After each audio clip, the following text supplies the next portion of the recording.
ఇక పోలీస్ ప్రవచనాలు కూడా చూడాలి. ఈయన పోలీసుల గురించి ఈయన మాట్లాడిన ప్రవచనాలు కూడా ఒకసారి చూద్దాం. Video please. అయ్యా ఏ పోలీస్ అయ్యిందా పోనీ వారానికి సెలవు వచ్చిందా? గణేష్ పండుగలకో లేకపోతే రంజాన్ పండుగలకు హైదరాబాద్కి డ్యూటీ వేస్తే రోడ్ల మీద 10 రోజులు ఉంటే స్నానాలు చేయక డ్రాయర్ కోసుకపోయి రోడ్డు మీద నేను పోలీసు వాళ్ళ కుటుంబం నుంచి వచ్చిన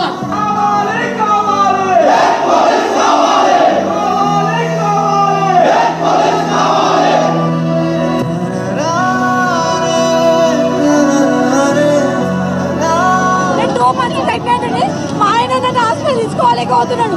నా బాబు పట్టింది నేను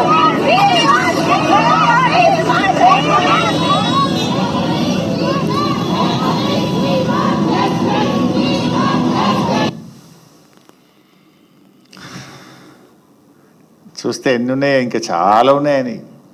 ప్రతిపక్షంలో ఉన్నప్పుడేమో పోలీసుల గురించి కన్నీరు పెట్టి, అధికారంలోకి రాగానే పోలీసులతోని పోలీసుల కుటుంబ సభ్యులతో కన్నీరు పెట్టించిండు. ఆనాడేమో మొసలి కన్నీరు, ఇప్పుడేమో ఆ కుటుంబాలతోని ఆ పోలీసులతో కన్నీరు పెట్టించిండు. ఆనాడేమో డ్రాయర్ కోసుకపోయిన బాధలు నాకు తెలుసు అన్నాడు. ఇప్పుడేమో రేవంత్ రెడ్డి గారు గుండెలు కోసుకపోయేంత బాధలు వాళ్ళతో బాధ పెట్టిస్తున్నాడు వాళ్ళకు. అప్పుడు తనది కూడా పోలీస్ కుటుంబమే అన్నాడు. ఇప్పుడేమో పోలీస్ కుటుంబాలను రాచి రంపాన పెడుతున్నాడు. ఏమడిగినరా పోలీసులు? వీ వాంట్ జస్టిస్ అన్నారు, వీ వాంట్ ఏక్ పోలీసింగ్ అన్నారు. అది వాళ్ళ డిమాండ్ కాదు. ప్రతిపక్షంలో ఉన్నప్పుడు నువ్వు ఇచ్చిన మాట, నీ మాట నిలబెట్టుకో రేవంత్ రెడ్డి. నువ్వు ఆ రోజు ఏ మాట ఇచ్చినవో అది నిలబెట్టుకో అని అడిగిన పాపానికి డిస్మిస్లు, సస్పెన్షన్లు, ఛార్జ్ మెమోలు ఇచ్చినావు. 39 మంది ఉద్యోగాలు కూడా వీకినావు. పోలీసుల చేత పోలీసుల కుటుంబ సభ్యుల్ని అరెస్ట్ చేయించిన ఘనత ఇది రేవంత్ రెడ్డిది. ఇది కాదా డబుల్ స్టాండర్డ్? నిజంగా నువ్వు పోలీస్ కుటుంబం నుంచి వచ్చిన వాడివైతే, చీమునెత్తురుంటే, మాట మీద ఉండేవాడివైతే ఏక్ పోలీసింగ్ చేయాలన్నా వద్దా?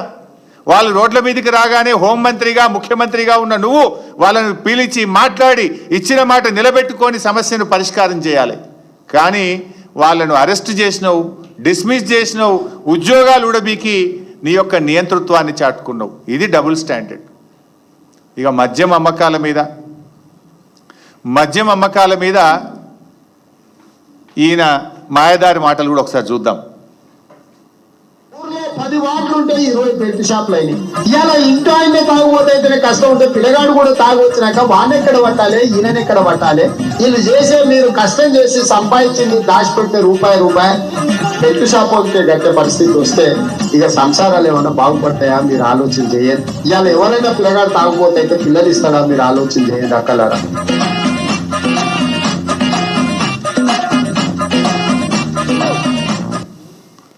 అప్పుడేమో మద్యం వద్దని పద్యం, ఇప్పుడేమో మద్యమే మాధ్యం. ఇది రేవంత్ తీరు. నేను అసెంబ్లీలో కూడా అడిగిన ఈ మాట. ఈ సంవత్సరం బడ్జెట్లో గత సంవత్సరం కంటే 10,000 కోట్ల రూపాయలు మద్యం మీద అధిక ఆదాయం కావాలని లక్ష్యంగా పెట్టుకున్నారు. వీళ్ళు బడ్జెట్లో పెట్టుకున్నారు. ఈ మధ్య రేవంత్ రెడ్డి ఎక్సైజ్ శాఖను రివ్యూ చేసి అమ్మకాలు తగ్గుతున్నాయి, సేల్స్ పెరగాలి కదా.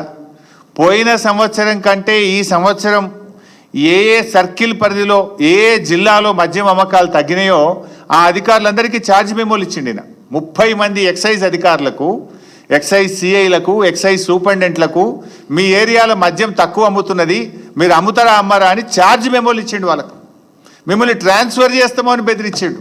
అంటే ఇప్పుడు ఎవడు తాగుబోతారు తెలంగాణ చేస్తుండ్రు రేవంత్ రెడ్డి? ఆనాడేమో గత ప్రభుత్వం మీద విరుచుకపడ్డావు. ఇవాళ అంతకంటే ఎక్కువ 10,000 కోట్లు మద్యాన్ని ఎక్కువగా తాగించాలి, 10,000 కోట్లు అదనపు ఆదాయం రావాలని లక్ష్యంగా పెట్టుకొని ఛార్జ్ మెమోలు ఇచ్చిన రేవంత్ రెడ్డి నిజస్వరూపం ఇప్పుడు మనం చూస్తున్నాం. ఆనాటి స్వరూపం ఏంది, ఈనాటి నిజస్వరూపం ఈరోజు మన ముందు కనబడుతుంది. అంటే ఇవాళ బెల్ట్ షాపులు, ఆ రోజు గ్రామానికి కోటి ఉంటే రేవంత్ రెడ్డి పాలనలో గల్లీకి ఒక బెల్ట్ షాప్ వచ్చింది. ఆడపిల్లల మంగళసూత్రాలు తెంపే కార్యక్రమం చేపడుతున్నాడు. అంటే ఇప్పుడు వాళ్ళ ప్రాణాలు పోవా? తాగి వాళ్ళ లివర్లు పోవా? మరి నువ్వు మద్య నిషేధాన్ని తెస్తా క్రమంగా అన్నావు, కానీ నిషేధం తెస్తలేవు. ఇప్పుడు ఇంకా 10,000 కోట్లు ఎక్కువ తాగిచ్చే పని చేస్తుండు. ఇది మద్యం విషయంలో మహిళల విషయంలో రేవంత్ రెడ్డి యొక్క మాయదారి మాటలు మనం చూసాం. ఇక అదేవిధంగా కాళేశ్వరం ప్రాజెక్టు మీరందరూ కూడా విన్నారు. చాలాసార్లు కూడా పదే పదే పదే ఒక అబద్ధాన్ని 100 సార్లు చెప్తే నిజమైద్ది అనేటువంటి రీతుల్లో కాళేశ్వరం గురించి ముఖ్యమంత్రి గారి గోబల్స్ ఎట్లా ప్రచారం చేశారో మీకు తెలుసు. ఒకవైపు ఏమో కాళేశ్వరం కూలైపోయింది, లేనే లేదు, 1,00,000 కోట్లు వృధా అయిందని మాట్లాడతాడు. మరోవైపు మీరు చూస్తున్నారు, మొన్న ఈ మధ్య ముఖ్యమంత్రి గారి రివ్యూ తర్వాత ప్రెస్ నోట్ వచ్చింది. మల్లన్న సాగర్ నుంచి హైదరాబాదుకు 20 టీఎంసీల నీళ్లు, మల్లన్న సాగర్ నుంచి మూసీ పునరుద్ధరణకు 5 టీఎంసీల నీళ్లు. మరి కాళేశ్వరం కూలైపోతే మల్లన్న సాగర్ నుంచి హైదరాబాద్ నీళ్ళు ఎట్లా వస్తాయి? మల్లన్న సాగర్ కాళేశ్వరంలో అంతర్భాగం కాదా? కొండపోచమ్మ సాగర్ మల్లన్న సాగర్లో అంతర్భాగం కాదా? ఆ మధ్య ఇంకా కొండా సురేఖ గారి వీడియో కూడా ఉంది, అది కూడా ఉంది, ఒకసారి చూసిన తర్వాత మాట్లాడదాం. కాళేశ్వరం కట్టడం కూలడం రెండూ జరిగిపోయినాయి. శ్రీ రంగనాయక సాగర్ జలాశయం కింద దాదాపు 1,10,10,000 ఎకరాలకు నీరు అందించేటువంటి కార్యక్రమం ఉంది. దీంట్లో ఎడమ కాలువ ఇప్పుడు మనం ఓపెన్ చేయడం జరిగింది. ఎడమ కాలువ నుంచి 70,000 ఎకరాలకు, అదేవిధంగా కుడి కాలువ నుంచి 40,000 ఎకరాలకు, ఎడమ సాగర్ నుంచి ఇప్పుడు నీళ్లను మేము విడిచిపెట్టడం జరిగింది. చూసారు కదా బైసాబ్, కాళేశ్వరం కట్టుడైపోయిందట, కూలుడైపోయిందట. మరి కూలుడైపోతే 20 టీఎంసీల నీళ్లు హైదరాబాద్కి ఎట్లా వస్తున్నాయి? 5 టీఎంసీల నీళ్లు మూసీకి ఎట్లా వస్తాయి? మన మంత్రి గారేమో 1,10,000 ఎకరాలకు నీళ్ళు ఎట్లా విడుదల చేసే? మరి ఈ రకమైనటువంటి గోబల్స్ ప్రచారం. ఇవాళ ముఖ్యమంత్రి గారు బహుశా సిద్దిపేట జిల్లాకు పోతున్నాడు. కోకోకోలా ఫ్యాక్టరీ ఒకటి ఇనాగ్రేషన్ చేయడానికి వెళ్తారు. అది ఎడికెళ్ళి వచ్చింది? కోకోకోలా కంపెనీకి సరఫరా అయ్యే నీళ్లు కూడా కాళేశ్వరం నీళ్ళే. అసలు ఆ కోకోకోలా కంపెనీ ఎందుకు పెట్టిందాడా? కాళేశ్వరం నీళ్లు ఉన్నాయి కనుక, కొండపోచమ్మ ప్రాజెక్ట్ ఉంది కనుక, దాని నుంచి నీళ్లు వస్తున్నాయి కనుక, నీటి సరఫరా ఉంది కనుక ఆడ ఫ్యాక్టరీ ఆ రోజు వాళ్ళు పెట్టిండ్రు. ఆనాడు కేసీఆర్ గారు ఆ భూ నిర్వాసితులకు అక్కడ ఉద్యోగాలు దొరకాలని ఫ్యాక్టరీ పెట్టించిండ్రు. ఇవాళ ఈయన పోయి ఇనాగ్రేషన్ చేస్తుండ్రు. ఇవాళ రేవంత్ రెడ్డి గారు ఇనాగ్రేషన్ చేసే కోకోకోలా ఫ్యాక్టరీ కూడా కాళేశ్వరం ప్రాజెక్టులో అంతర్భాగమే. గా నీళ్లు ఉన్నాయి కనుకనే గా ఫ్యాక్టరీ గాడు వచ్చింది. గా విషయం కూడా ఆయనకు తెలియదు. తెలుసు, డబుల్ స్టాండర్డ్. ఇక సోనియా గాంధీ గారు, అది కూడా ఒకసారి చూస్తే అయిపోతుంది. సోనియా గాంధీ ఎందుకంటే పాపం ఆగాదు, నేను చెప్పినాక వెట్రా బిడ్డ ఎంత తొందరపడుతున్నారు నాయన.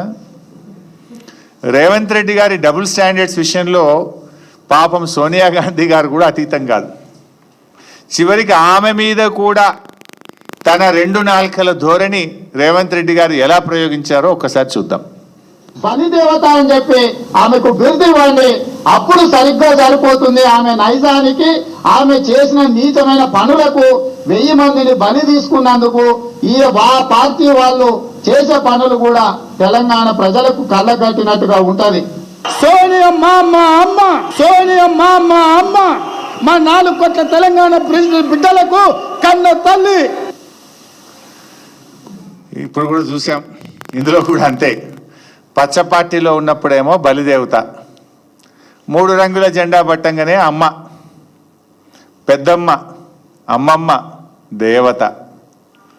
అంటే ఆయన ఎప్పుడు ఎట్లయినా మాట మార్చగలుగుతాడు. అవసరమైతే కాళ్ళు పట్టగలుగుతాడు, అవసరం తీరితే కాళ్ళు బట్టి గుంజగలుగుతాడు.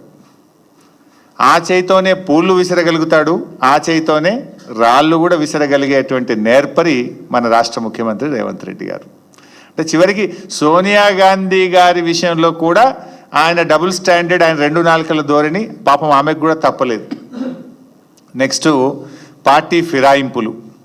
ఈ సరఫరా సీఎం ఫిరాయింపుల మీద ఎలా మాట్లాడిండో, ఎలా మాట ఫిరాయించిండో కూడా ఒక్కసారి చూద్దాం. కుక్కలు ఊర్లో స్వైర విహారం చేసి ప్రజల్ని కరిస్తే తరిమి రాళ్లతో కొట్టేట్లయితే చంపుతారో, బీఫామ్ మీద గెలిచి రాజీనామా చేయకుండా పార్టీ ఫిరాయించిన వాళ్ళను రాళ్లల్లో ఊర్లలోకి వస్తే రాళ్లతో కొట్టండి అని చెప్పి నేను కాంగ్రెస్ పార్టీ కార్యకర్తలకు విజ్ఞప్తి చేస్తున్నా. పిచ్చి కుక్కలు ఊర్లో. చూశారు కదా మిత్రులారా, ప్రతిపక్షంలో ఉన్నప్పుడేమో పార్టీ ఫిరాయించిన వాళ్ళను రాళ్లతో కొట్టి చంపాలన్నాడు. అధికారంలోకి వచ్చిన తర్వాత ఇల్లు గడప గడప తిరుక్కుంటూ, కడుపులల్లో తలబెట్టుకుంటూ పార్టీలో కండువాలు కప్పి ఎట్లా చేర్చుకున్నారో కూడా మనం చూస్తూ ఉన్నాం. అంటే రేవంత్ రెడ్డి మార్క్ పాలన ఎలా ఉంది అంటే ఫిరాయింపులు, దబాయింపులు, బుకాయింపులతో కూడినటువంటి రేవంత్ పాలన ఇది. ఇంత స్పష్టంగా పార్టీ ఫిరాయింపుల విషయంలో ఎంత నిస్సిగ్గుగా ఆయన మాట్లాడిండో కూడా మనం చూసాం. అదేవిధంగా ఇప్పటికి 11 చూశారు బైసాబ్ మీరు. ఒక 30-40 ఉన్నాయి, ఎన్ని చూపించమంటారు? ఇంకో 4-5 చూపిస్తా. శిలాపలకాల మీద ప్రతిపక్షంలో ఉన్నప్పుడు ఏమంటుండే అంటే శిలాపలకాల మీద పేర్లు అవసరమా అని ఒక విచిత్రమైన మాటలు మాట్లాడుకుంటూ పేర్లు ఎందుకు, హోదా రాస్తే చాలు కదా, ముఖ్యమంత్రినో మంత్రిని రాస్తే చాలు, వీళ్ళ పేర్లు అవసరమా అన్నాడు. ఒకసారి చూద్దాం. ఈ రాష్ట్రానికి 2, 3, 4 ముఖ్యమంత్రులు లేరు, ఒక్కడే ఉన్నాడు గత 9.5 ఏళ్ల నుంచి.